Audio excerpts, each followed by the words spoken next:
Hello everyone, welcome to my channel. My name is Emmy, and in this video I just thought I'd share with you guys this new Bible that I just got, which is, as you can tell from the title and also here right now, it's the Knox version of the Holy Bible. I am so excited. So just to kind of explain the intro of the video that you guys just saw, it's basically just me when I went shopping for a Bible, and this is the store where I usually go to.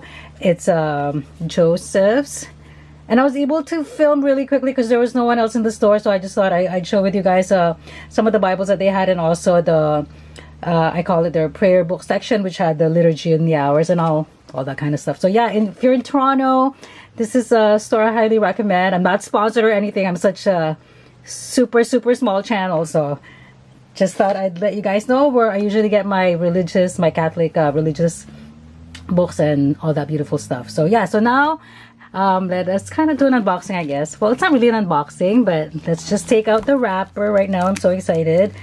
I've heard of the Knox Bible for a long time, but what finally convinced me to get it was in my other video, the note-taking one, there was a comment there from Kawalerzista. I know I'm saying that wrong, so I'm just gonna put on the screen the username. Yeah, so they were talking about how this is a single column Bible, because I always like single column, and so I didn't know that the Knox Bible is a single column Bible, so that I finally had the chance to get it. Yay! So this is the leather version, I believe. And let's see, I don't know if I should read. It's pretty long, the description, but okay, let's just do the first paragraph. Msgr Knox's translation of the Latin Vulgate into elegant, timeless English is one of the greatest treasures of the 20th century church. His translation is spiritual and literary, graceful and lyrical, making it one of the most beautiful vernacular versions of the Holy Bible. Yay. So excited. The result was lauded and celebrated as a masterpiece of the faith, both in Britain and beyond. Catholic literary convert Evelyn Wool wrote that the translation won the hearts and minds of a yearly increasing number of English-speaking Catholics far beyond the dominions of the English and Welsh hierarchy. All right. Ah, look at the beautiful gilding. Okay, so I guess we'll do a quick flip through, and I guess also in the end I will do maybe just read one psalm from the Knox and then maybe one from the Douay Rheims, so we can do a comparison and maybe another translation, in case you guys are wondering and you're not familiar with the Knox. Okay, here we go. And it comes with 2 ribbons. Okay.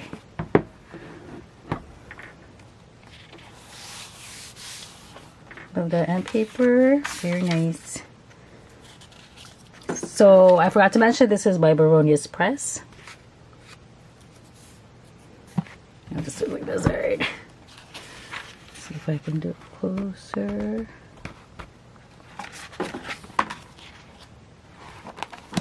Okay, so Nihil Obstat Imprimatur, all the copyright information is right here. Copyright 2012 by the Westminster Diocese. Okay, printed in India.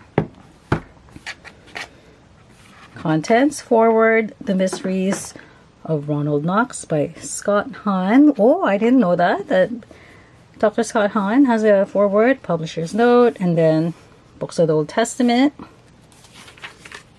New Testament, then the foreword.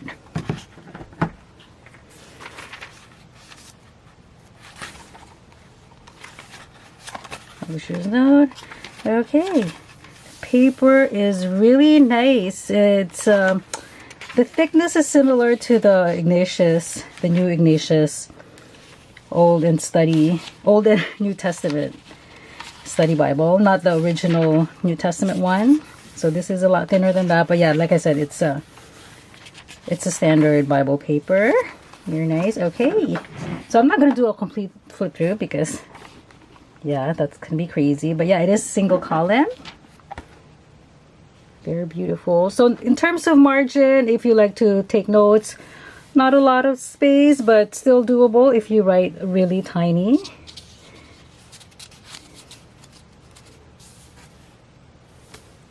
Josu.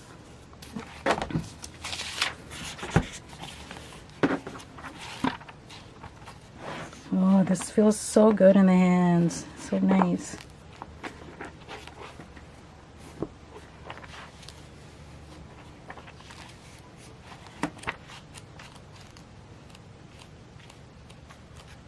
All right. So no introduction to the books like what you would see in the other Bibles. It is just a text.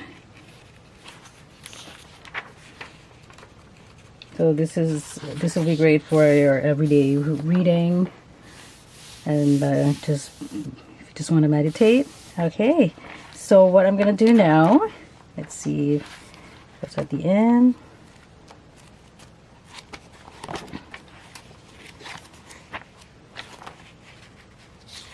And the revelation is called the Apocalypse of the Blessed Apostle John. So no maps or anything like that. This is a very straightforward Bible. So the notes are our notes here, as you guys will see. So these are, I'm assuming, Father Knox's notes. So yeah, so I'm gonna be just reading through it quickly, and then I'll come back with comparing it to the translation, the Douay Rheims translation, and maybe another one, maybe an RSVCE. All right. Okay, so it is now the next day, and I've spent a little bit of time with there's a Knox version of the Bible, so I have read the foreword and the what else? The publisher's note, and then the Book of Tobit, because it's one of my favorite books and it's also pretty short. And then yeah, so what I'm gonna do now is actually do a translation comparison, I guess, in case you're curious and not too familiar with how the translation sounds like. So I will do Psalm 22 in the Latin Vulgate numbering, and then that'll be Psalm 23 in the Hebrew. So I'll start off. Okay, so I will start off. Oh, you know what? Before I start off, speaking of Latin Vulgate, I never knew that the Book of Ezra, I don't know if you guys can see, it was originally one book. Like Book of Ezra and Nehemiah was actually one book, and it was St. Jerome that divided it into two. So I didn't know that. Thank you, Jeff Cavins. I learned that from him. He has a, that Great Adventure Timeline study on the Ascension Press, and on when he was discussing the return, right? So that was very interesting. Okay, so now I will do Psalm 22. Sorry. That was a bit of a tangent, but I marked it here. Okay, so what I will do is start off with Douay Rheims translation, which is my favorite, actually, translation when it comes to Psalms. And then I will do also a reading of the RSV2CE, which is actually the translation I read every day because I use the Great Adventure Bible, and that's a translation for that. And then I will do the Knox version. All right, so the Douay Rheims, I have an ebook copy, so it's just on my Kindle. I should eventually get a physical copy of it, but yeah. So okay, so we'll start off with Psalm 22 on the Douay Rheims, a psalm for David. I hope you guys can see. Okay. The Lord ruleth me, and I shall want nothing. He hath set me in a place of pasture. He hath brought me up on the water of refreshment. He hath converted my soul. He hath led me on the paths of justice for his own name's sake. For though I should walk in the midst of the shadow of death, I will fear no evils, for thou art with me. Thy rod and thy staff, they have comforted me. Thou hast prepared a table before me against them that afflict me. Thou hast anointed my head with oil, and my chalice, which inebriated me. How goodly it is it? And thy mercy will follow me all the days of my life, and that I may dwell in the house of the Lord unto the length of days. So beautiful. Okay, so, and then I will compare it. Let's compare it now to the RSV2 CE. Okay, here. All right. The Lord is my shepherd, I shall not want. He makes me lie down in green pastures. He leads me beside still waters. He restores my soul. He leads me in the paths of righteousness for his name's sake. Even though I walk through the valley of the shadow of death, I fear no evil. For you are with me, your rod and your staff, they comfort me. You prepare a table before me in the presence of my enemies. You anoint my head with oil, my cup overflows. Surely goodness and mercy shall follow me all the days of my life, and I shall dwell in the house of the Lord forever. Okay. And now we will do the Knox version. Okay, let me see. I hope you guys can read. Anyways, here we go. The Lord is my shepherd. How can I lack anything? He gives me a resting place where there is green pasture, leads me out to the cool water's brink, refreshed and content. As in honor pledged, by sure paths he leads me. Dark be the valley about my path. Hurt I fear none while he is with me. Thy rod, thy crook are my comfort.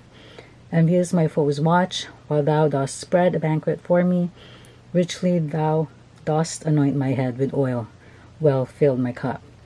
All my life thy loving favor pursues me. Through the long years, the Lord's house shall be my dwelling place.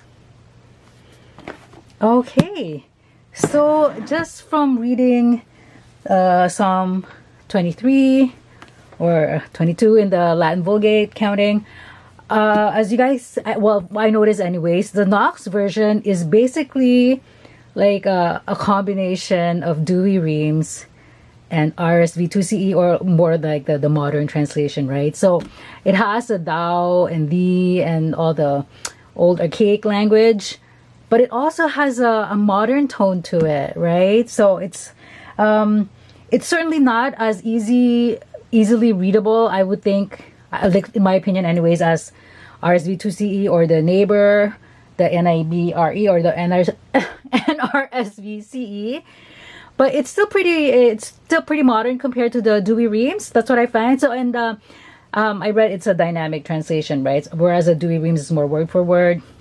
So the Knox is a dynamic, but it's still, I find it's still really, it has its own beauty in terms of being kind of still Old English, you know, but very easily digestible. I don't know how to describe it, but it's like an in-between, basically, in between the Old English and the modern English. So yeah, it has its own beauty. My only complaint with the Knox really is that the way, as you guys saw, the way the psalm is laid out, right? Like the way the psalms are laid out, or like the wisdom books. I actually really prefer it when it's like this, like, you know, written as a more in that stanza, like the poetic, like the poetry version that you would find. But as you guys will see here in the Knox version, it's written almost like as a novel, right? So the psalm is written the same way as you would find in the book of Numbers, you know. So it is like very how do I say, it is literally like reading a novel in that sense because of the layout, right? So yeah, that's my only little complaint, because I prefer to have like my wisdom books written that way, you know, in like a single column, but like in this format. Yeah. So what else do I want to talk about? Oh, okay, so I did read Tobit. So just to kind of see the like how the notes are. So Father Knox's notes are pretty much like translation notes, I would say. They're not commentaries or anything like that. Just from reading Tobit anyway. I haven't read all the books, obviously. So I will give you an example here. Let me see. I think I marked it somewhere. Oh yeah, like here, Book of Tobit, or because it's the Vulgate title, so it's the Tobias. So for the wife of, not that one, wait. Oh, Ragel's, is it chapter 7? Yeah, chapter 7, yeah. So talking about Ragel and his wife Edna in the Knox's version, because it followed the, it's a translation of the Vulgate. The name of Edna is written as Anna, and then the note says, this seems to be a mistake in the Latin. The other version called Raguel's wife Edna. So yeah, so a lot of the notes are pretty much like that. Let me see. Yeah, and in terms of like really, as an example of the Knox version being a combination of the Old English and the Modern English, I'll read you this chapter here, which I think is a perfect example of what I'm talking about. Okay, Book of Tobit, Tobias, chapter 3, and I believe, yeah. So the way the verses work, it's right here. So if you're reading the Bible for the first time and you're following like a program, I would not recommend the Knox just because of the numbering of the verses. It's easier to use another Bible that has a more traditional numbering, and because here it'll be harder to follow, I find, because the verse numbers are here, so you don't really know where it would start. I mean, it's pretty, once you've read the Bible, like you kind of know it would start on the new sentence, right? Like the numbering, but sometimes it doesn't. So anyways, I digress again. So let me just read chapter 3, verse 3, starting from verse 3 of the Book of Tobit. Yet bethink thee, Lord, of my case. Leave my sins unpunished, my guilt and the guilt of my parents forgotten. If we are doomed to loss, to banishment, and to death, if thou hast made us a byword and a laughing stock in all the countries to which thou hast banished us, it is because we have defied thy commandments. It was fitting punishment, Lord, for the men who neglected thy bidding and were half-hearted followers of thine. Yeah, right? So like I said, it has a use of these and thous, but then it has word like laughing stock, right? So that's, and byword. So that's what I mean about it being like a combination of both. So I am really loving this translation so far, right? So yeah, and I really like how this this Bible feels like. Okay, let me see.